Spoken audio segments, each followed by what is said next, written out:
Drive a truck to a place, and when you get there, it's another place. Everybody drive a truck. Everybody drive a truck to a place.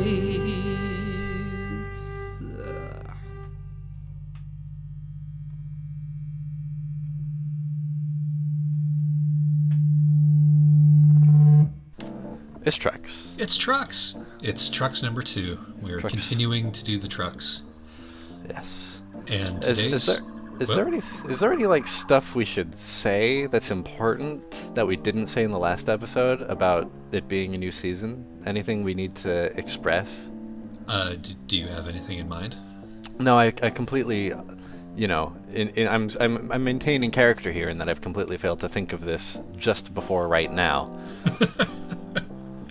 Spontaneity is always the soul of trucks. I don't know. Did we mention that we're on iTunes last time? Because we actually are. We on are iTunes on iTunes now. now. That is an important thing actually to mention. Yes, we So are you on can- iTunes and we have all the things. I'll share some links in the description. Absolutely. I'm taking a right on a red turn and it's not legal, and I don't You know can why, but that's okay. Subscribe to us on so many different channels. Yeah, man. We should reiterate that if you want to continue to watch Trucks, you should subscribe to the Trucks channel, because we won't be cross-posting this to both channels forever. Yep. On account Yep. of how Josh wants to keep his channel purely just- Josh-focused. Not purely Josh eventually. focused, but not just all trucks. Exactly. When you're People- putting trucks can get very outputty, and it's nice to have that in its own place. Yeah, there you go. I mean, I hope we can get pretty outputty. Yeah. You may also notice that it is some weeks since the last Trucks now, and that's probably going to be the norm going forward, rather Yeah. than the weekly Trucks that you may or may not have gotten used to. We don't have a schedule yet. We probably will at some point, but it'll probably be every 2 or 3 weeks, something like that. Hmm. So that's there. There you go. That's the trucks update. Yeah. Everyone's up to speed now. Let's talk about some video games. Sure. Would you like to take the video game helm first, or shall I take the video game helm first? I think you've been playing more interesting new stuff than I have lately. I've just been playing Monster Hunter. I've been revisiting Trials, which I've already talked about. But I do know that you've been playing a lot of kind of masochistic type games, so maybe... Well, I mean, kind of. Like, I have been very unbusy on account of not being able to move around very much, which has led to a lot of video game playing. The most interesting new games that I've played have been Iconoclasts and Celeste, with Celeste being slightly more interesting than Iconoclasts. And I had a lot of things to say about Celeste's difficulty curve, because Celeste is a game which is about getting over depression, essentially, via hard work and perseverance. Okay. And integrating your shadow, which is literally a purple-haired version of you in the game, Okay. which you fight with and then cooperate with. But by the time that you get to that point, the game is ludicrously difficult. And so if you are of a, not sticking to it kind of vein, you probably will have stopped playing the game by that point. And then Mark Brown put out a video, and if you are not familiar with Mark Brown, he does a video series called The Game Maker's Toolkit, which is very good. Yeah, very solid stuff. And very British, which always helps me. I don't know about you, but I find it easier to absorb ideas when they're said in a British accent. He did such a goofy thing in his latest video, the one you're talking about, where unrelated to the substance of the point, but where he went right at the end when he gets out his big thesis statement. Some very clever, very solid formulation of the entire debate on like game difficulty. He just followed us up immediately with, "I just came up with that. I'm so clever," which like massively distracts from whatever it was he said before that. That was a callback, Josh. It To was a a joke callback? earlier in the video. Yeah, he said, "Oh, somebody said this clever thing. I'm going to steal that." Like several minutes before that. Either way, it made See, that was rewarding you for paying attention, is what that was. I failed to pay attention. I failed the video. I wasn't good enough at the video. Oh man, maybe he should offer difficulty settings on his own discourse. Thank God Closed we captions don't that explain the jokes. Man, we would totally do that if that didn't constitute more work for you. And Josh's realms of perseverance are distinct.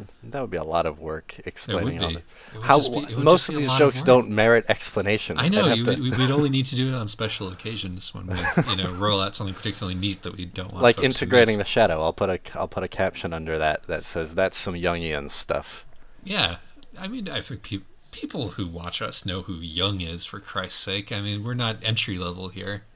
This isn't, Trucks 101. We're I'm sure not. I'm graduate-level sure trucks. everybody who watches this knows who Jung is, but that doesn't mean they all know enough about him to recognize every reference to him. Well, I certainly hope that they go out and do some research. If there's Yeah. anything that you Isaac don't... just said integrating the shadow. I'm gonna Google that phrase. Exactly. I'm sure there are some people who do that. If there's anything that you don't understand about trucks, please visit your local library.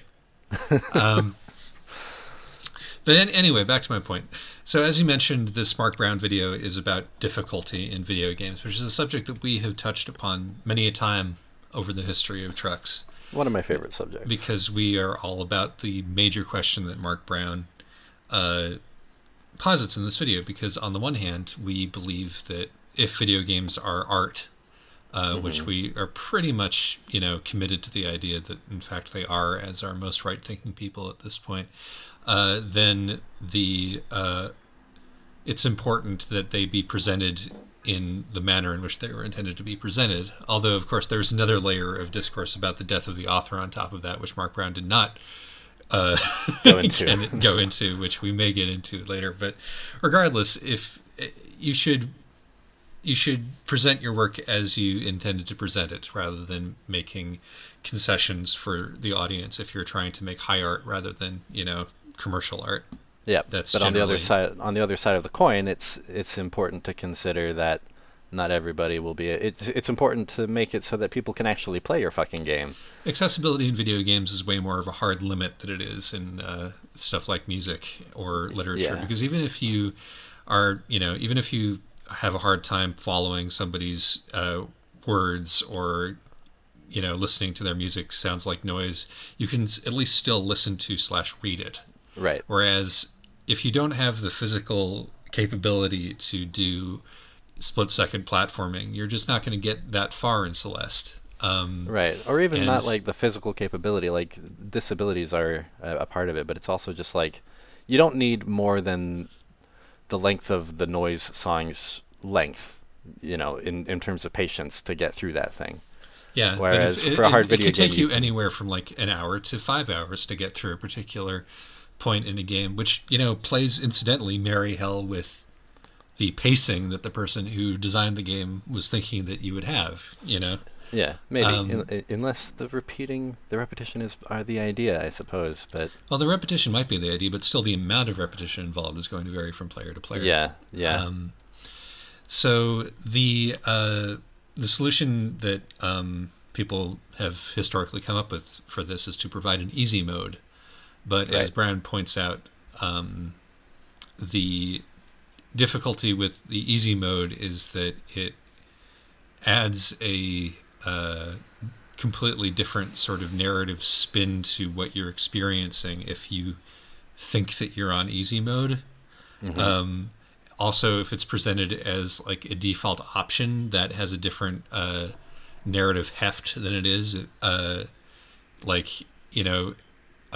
If you're playing Wolfenstein and it like is poopy diaper mode, as opposed to assist mode, which is what it's referred to in Celeste, Yeah. you're going to come away with a different feeling about what was intended. Right.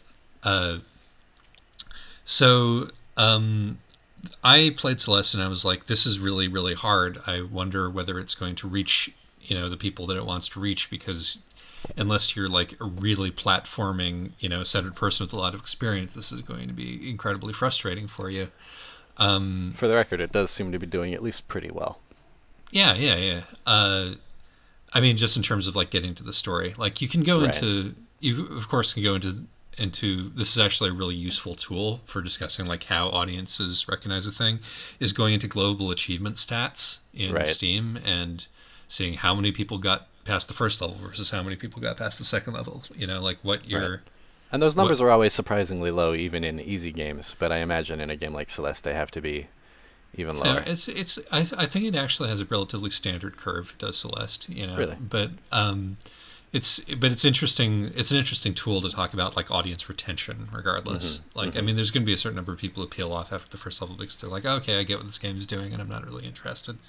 But also, you know, there's going to be a certain number of people who continue to persevere after that point, but who drop off later because they just can't do it.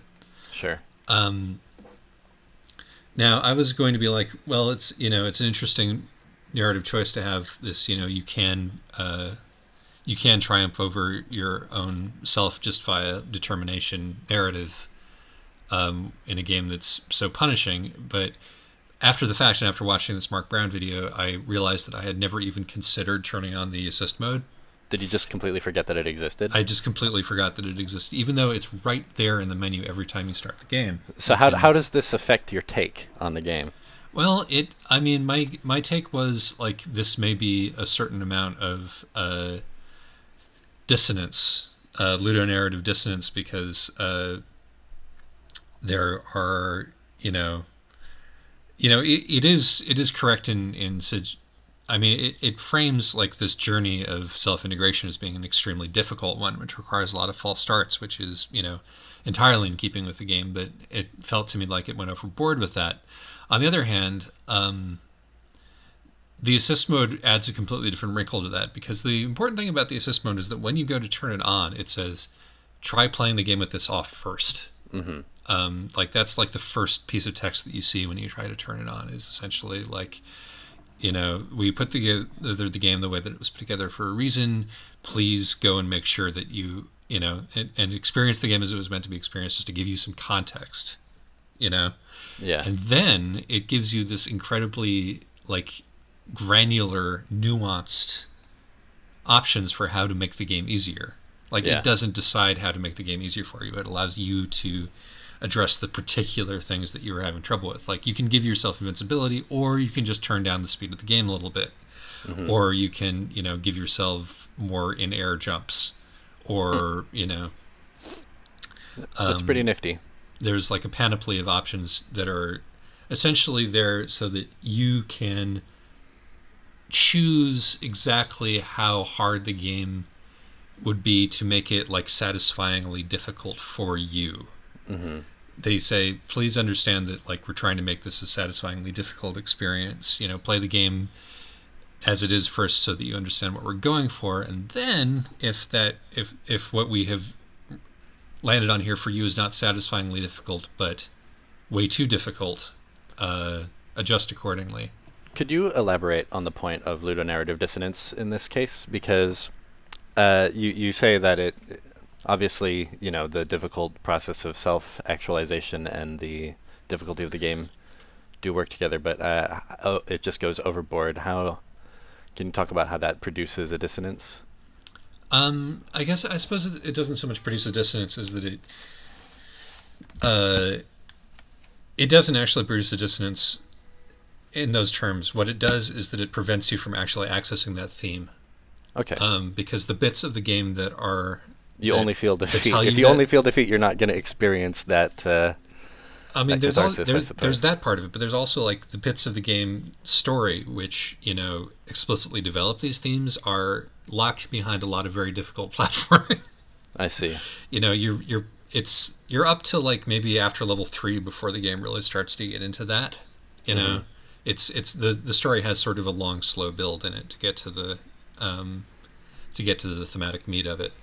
So it's not dissonance so much as it might just completely fail to develop a narrative before the point you give up on it.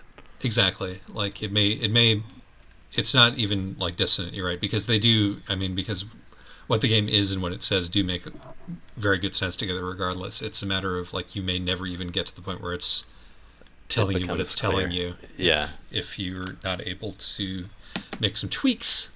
That's interesting. And it's a really satisfying platformer. There are a few like issues with it as a game. It has like a certain number of worlds, and all of those worlds focus on different gimmick. And at least for me, like some of those gimmicks are way more like enjoyable as a gameplay experience than others of those gimmicks. I have heard that the integration of those gimmicks is clever. I've heard a lot of praise for the level design. Someone told me that it's as if your Metroidvania power set is just expressed in the levels instead of in your character, and kind of one power at a time rather than an accumulative process. Yeah, there is something to that. Yeah, I think that may be overselling it. I mean, at bottom, it's like the different worlds have different environmental challenges. Sure.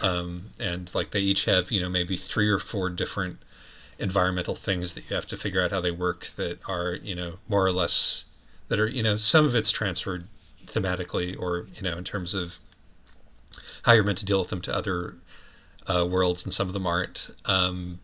I found some of those just a great deal more fun to engage with than others, Sure. which is, not ideal. Like, for example, world number 3 focuses a lot on moving obstacles, which, for whatever reason, I find like rewards trial and error way more than it does, thinking ahead, because there's only maybe it's just because I'm not that bright, but there's only a limited amount of thinking ahead that you can do when there's that many objects in motion on the playing field, and so you sort of just keep trying until you hit the right point in the cycle. Right. As opposed to in World 2, where the gimmick is that you have these big sort of blocks of jelly, which if you dash into them, you whoosh all the way to the other side and pop out the other end, which is just tremendously fun in and of itself. Yeah. It feels whooshy, and you get to spend a lot of time in the air whooshing between bits and places. So if I had a criticism of the game, it would be that not all the gimmicks are created equal, and it kind of blows its most enjoyable gimmick relatively early on in the game. But that may be just me, as opposed to Sure. an objective standard of fun. It sounds worth playing. I want to check this game out. You should. It's really pretty looking. The music is good. Seems up my alley. And it's very hard. Yep, that's me. There you go. Yeah. The conversation around these highly difficult games has been so active lately. I mean, that Mark Brown video too is very self-aware of the fact that it's an entry into a conversation which has almost been played out to the point of tedium at this point. Yeah, but it continues to intrigue me nonetheless. I think that, I certainly haven't heard his particular take on it expounded before, which is that, you should have an easy mode. You just have to be very careful about how you present your easy mode. Yeah. And like you should make an effort to make your easy mode robust. Yeah, it was a good, smart take. Very, very well worth it. But you hear a lot of the same things over and over as well, which is a shame, because I think there's, despite us doing so many trucks on these sorts of games by now, I think there's still plenty more to go into. Like last time we attempted this trucks, before you realized that your take on Celeste was, maybe not fully formed. Because I had forgotten about the existence of the assist mode completely, having never tried it. We had a little conversation about getting over it, and we had different takes on getting over it. But the sticking point in that conversation was how much is really going on in that game, I think. Yeah. And that got me thinking a little bit. And I've decided that a point getting over it makes, like, one of the things that's interesting about that game outside of its, or tangential to its high difficulty, is how it presents a different mode for a game to be didactic. You don't play many games where the creator of the game is just there explaining the intentions all the time. But this thing with Celeste is like kind of adding some additional perspective to that, which is that there's something inherently more didactic about hard games. Would you agree with that statement? It feels like a game. A game certainly, like, it's being taught is about being challenged, just sort of as a general matter. But like a game that a game that's that hard also has to justify its own existence, or else it'll stop. Right. And You know.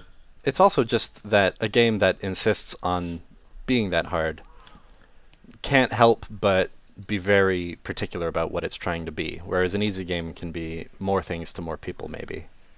I mean, I think that's true for. Oh, so it's not like didactic that you're necessarily saying. It's more a matter of specificity. Yeah, I guess you could say that, yeah. I mean, I think there's a didactic quality that comes with it, but you're right that that's not really the main thing that I'm trying to get at here. Is a hard game insists that you play it a very specific way, and therefore that collapses the number of ways that you can read it. Yeah, and maybe it collapses the breadth of experiences that it's possible to have with it. Yeah, I would say Not that's all the probably way. true. I'm going to say there's definitely more than one way to engage with difficulty, but I think there's probably far more ways to engage with just like maybe a narrative or something like about visuals.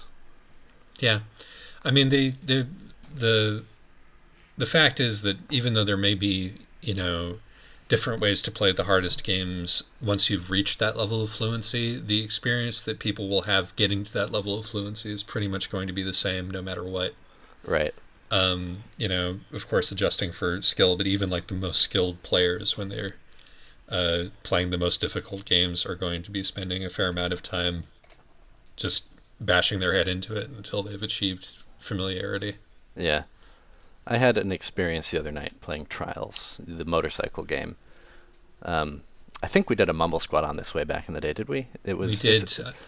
To summarize very briefly, it is a motorcycle game where everything's very physical. You have to both feather the accelerator and your brakes and lean back and forth on the bike to get over obstacles. It gets very hard very fast. And I've been playing a bit more of this. This game is a standby for me. And it struck me, just a side point, it struck me how much this game actually has in common with getting over its sense of humor. Slapstick. But yeah, slapstick, the physical comedy of errors kind of thing. Which maybe it sounds like is something that all hard games might share in common, but it really isn't. Like N++ doesn't have that. Well, but anyway, it does sort of, but yeah. Sort of, definitely not to the same. I mean, the cartoonish. The funny thing in Trials and the funny thing in Getting Over It is sudden unwanted acceleration, which is not really the way that it goes in N++. But yeah. There's accidental backflips in Trials too. Something Getting Over It is sadly lacking. But you can't really invert yourself in Getting Over It. I had a moment where I was like doing a hard user-made level that I'd once played a long time ago, and thinking, wow, I'm like flying through this. I'm like better than I was before. This is cool. And then I got to what it later dawned on me was the obstacle I'd gotten stuck on the first time I'd tried this level. And I just got stuck on it again, and like the game keeps a counter of how many times you've retried, so I know for a fact that over 150 times I struggled to just climb up a very steep wall and got nowhere. Just got on the wall, couldn't get my wheels on it properly, and fell down again. And like the moment of really coming face to face with what I was sitting there doing, just watching this motorcyclist fail in exactly the same way, well, subtly different variations on the same way of failing, over and over and over and over and over again for an hour. Like a very peculiar kind of self-awareness came over me in that moment, where I became just very aware of myself as a man in a room watching a motorcyclist fail on a screen. And being connected to that failure.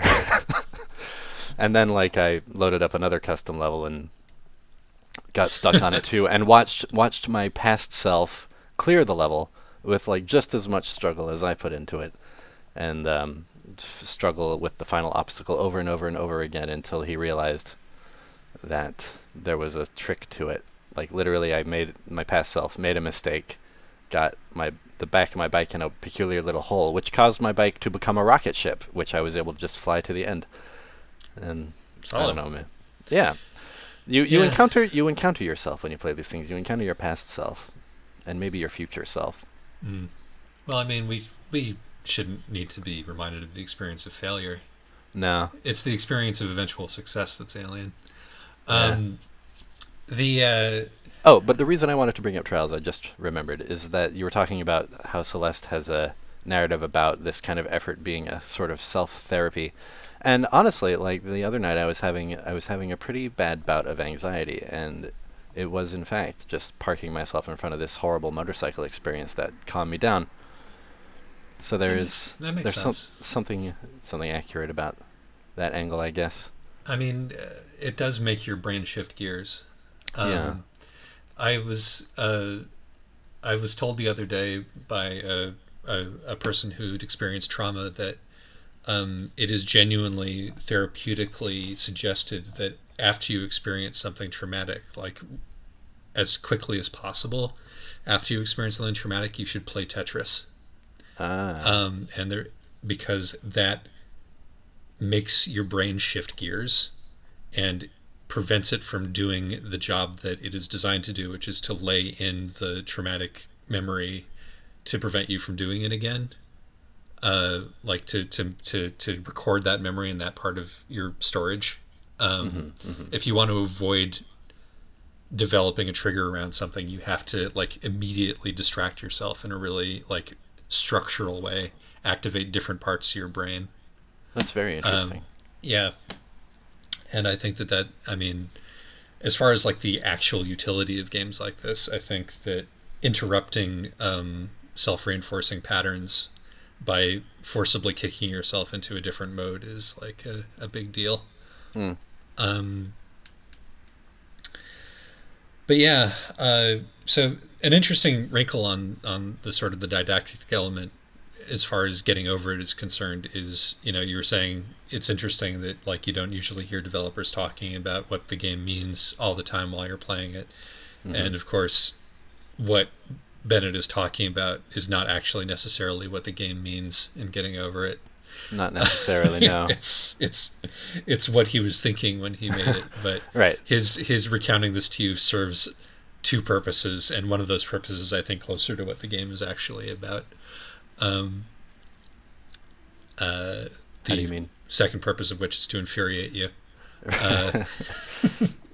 rather than to communicate.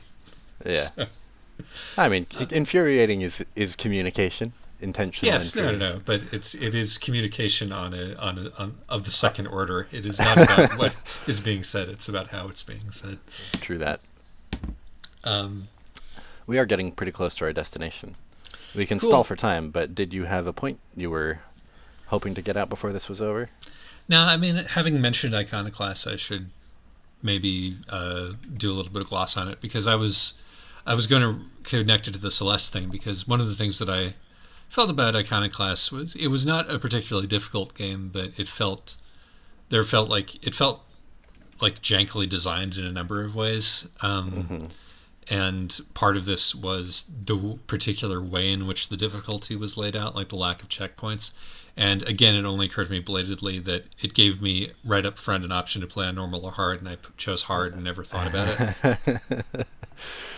it. Because that kind of game is a game that will bore me if I play it on normal. Sure. And so, you know, I can't tell you for certain whether that's just poor design or poor hard mode design. In that particular game. Because For it's hard not mode design, definitely a thing. yeah, Just finding a way, like finding a number you can turn up, a dial you can adjust on a game to make it more difficult isn't always going to result in a better experience. And I say that as someone who, you know, always prefers the game to be more difficult than less difficult. there's a bit in Celeste which I really like on that, in the sort of the easy to hard sort of tip, which is ironically in the part of the game that I like least. But there is a game where there is a part where you can branch off into 3 routes, and the stated aim is to unclutter this big central room by helping a ghost like put away stuff. At the end of every one of these 3 branching routes, there you basically get to turn off a particular kind of block. Which means that depending on the order in which you play them, it will always get Oh, harder with every subsequent one you play, because the type of block that you turned off will be absent, and therefore that will make certain jumps more difficult. meaning that there's always a steady ramp up of difficulty between the three ones, no matter which order you play them in, which I thought was a very neat trick. That is a very neat trick. And also like demonstrates that the people who made this game are, thinking critically about difficulty level, even in sort of minutiae. I'm regarding this parking job with dread. I seem to remember getting this exact one in the past and it being a complete shit show. Cool, we have some extra time. One thing that why does the truck parking minigame not satisfy my difficulty tingles in the same way? Because if you grasped how to do it, it wouldn't be hard.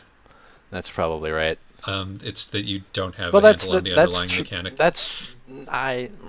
No, I don't think that could be it, because that's also how getting over it works, and figuring that all out was a joy.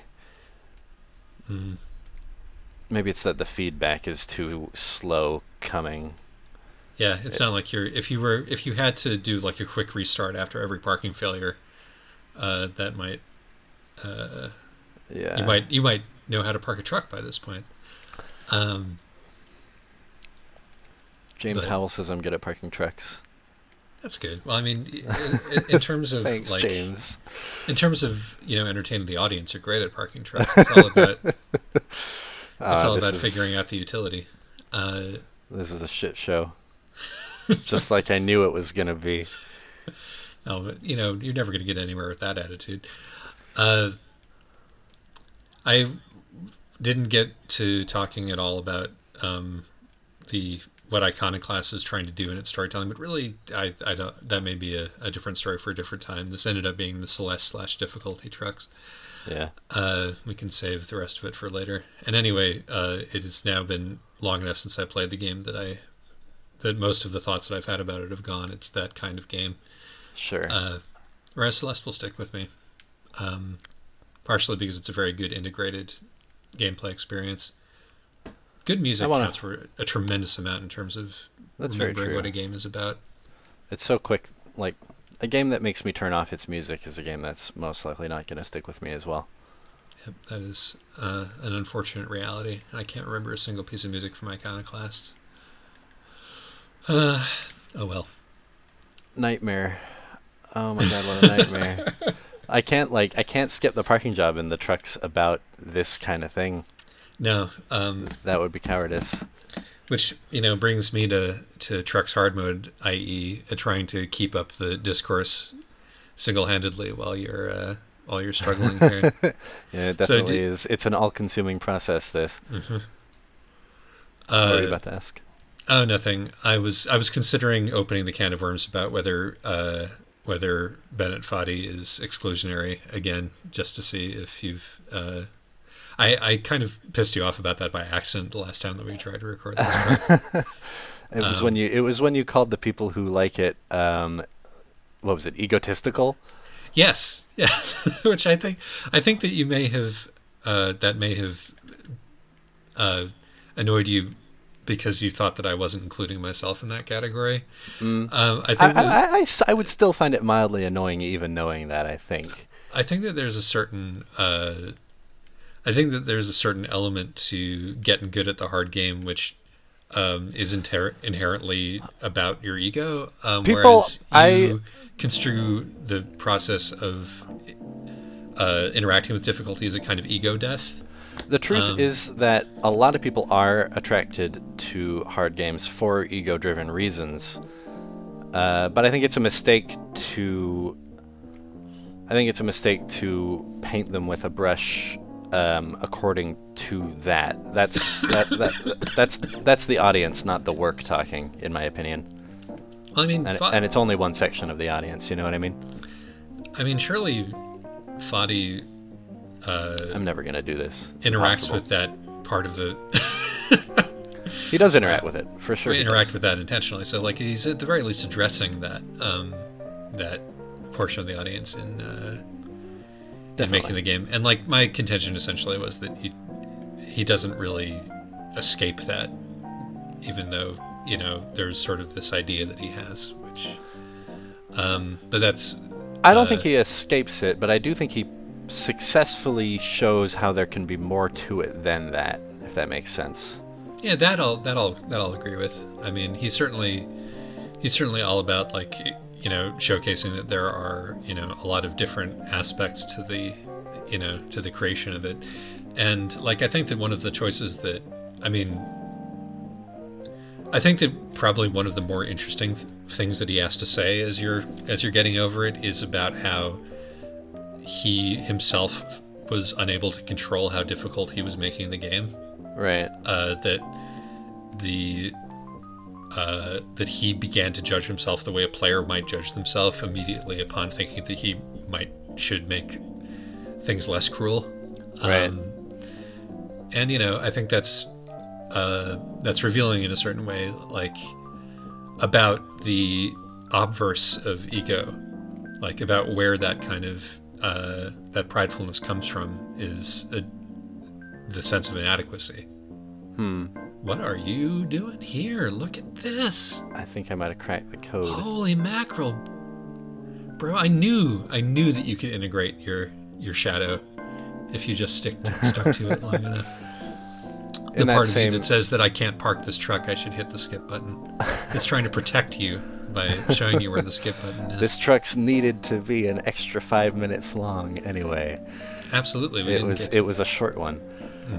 In the same breath as saying that Bennett Foddy was judging himself that way, he also says that he felt that reducing the difficulty of these obstacles he created would be to infringe upon the truth of them in some way, which is also very interesting.